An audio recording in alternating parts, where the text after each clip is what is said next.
ఒరే మాధవ్, ఎమోషన్లో నువ్వేం మాట్లాడుతున్నావు నీకు అర్థం కావట్లేదు. అసలు నీ ఉద్దేశం ఏంటి? సరేరా, ఒకవేళ అమ్మాయి కనిపిస్తే ఏం చేస్తావురా?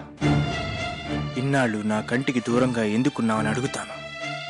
నా గుండెల్లో ఇంత భారం ఎందుకు పెంచేశావని నిలదీస్తాను. నాకు ద్రోహం చెయ్యొద్దని అర్థిస్తాను.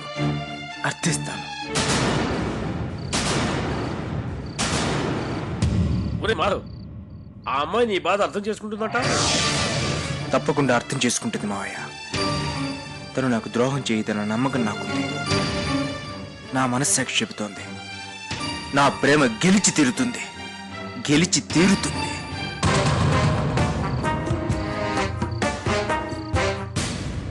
ఓకేరా. మాధవ్ ప్రేమించింది రాధికనమాట. కాబట్టి రాధిక కాలిపట్టి ఈ ఇంట్లో ఉంది. మాధవ్ రాధిక కలవటం అంటూ జరిగితే నా తలరాతి మారిపోతుంది. నా ఆశలు, జీవితం సర్వనాశనం అయిపోతాయి. అలా జరగటానికి వీల్లేదు. మళ్ళీ ఏమైంది సత్య? మాధవ్ గాని మనసులో ఉన్నది చెప్పేశాడా? చెప్పాడు బామ్మ. నాతో కాదు, వాళ్ళ మావయ్య కాశీతో. కాశీతోనా? ఏం చెప్పాడు?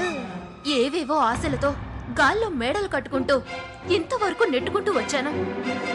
మాధవ్ నోట ఆ మాటలు విన్నాక నా మేడలన్నీ కూలిపోయాయి. ఏం జరిగిందో కాస్త వివరంగా చెప్పవే.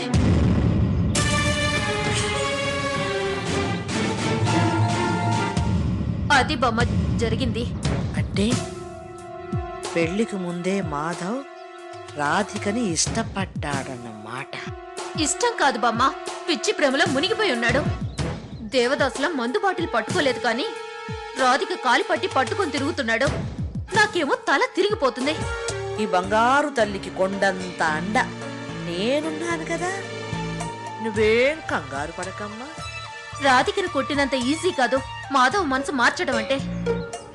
మనసులో ప్రేమ చెరిగిపోతేనే మాధవ్కి నేను కనిపిస్తాను. లోకంలో ప్రేమ కథలన్నీ సుఖాంతం అయితే దేవదాసులు, అక్బర్లు, బీర్బల్లు ఉండరే.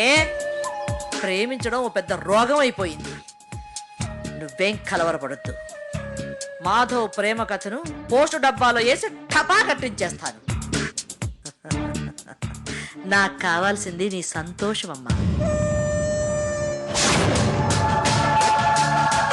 నీ సంతోషం కోసం నేను ఏం చెయ్యడానికైనా వెనుకాడను. నువ్వేం సాధించాలనుకుంటున్నావే? అదృష్టం ఉంటే చేయి జారిపోయేది కూడా చివరికి చేతిలోనే నిలుస్తుందని గోతికాడ గుంట నక్కలాగా ఆశగా ఎదురు చూస్తున్నావు కదూ. నువ్వెంత ఆశగా ఎదురు చూసినా చివరికి గోతిలో పడేది నువ్వేనే.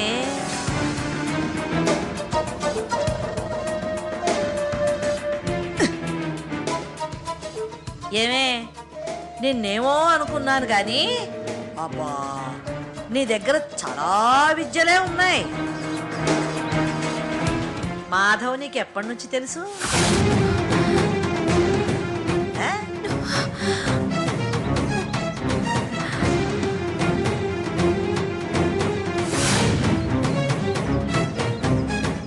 నిన్నే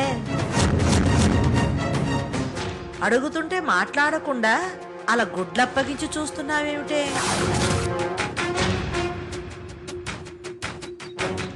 చెప్పవే.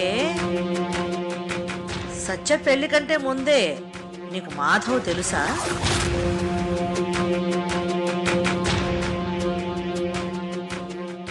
అడిగేది నిన్నేనే. అమాయకంగా నటిస్తే నిన్ను వదిలిపెడతాను అనుకుంటున్నావేమో. వదిలే సమస్యే లేదు. చెప్పవే. బామ్మ, అది అది ఇది అని నాలుక మడతబెట్టి నిజాన్ని అబద్ధం చెయ్యలేవు.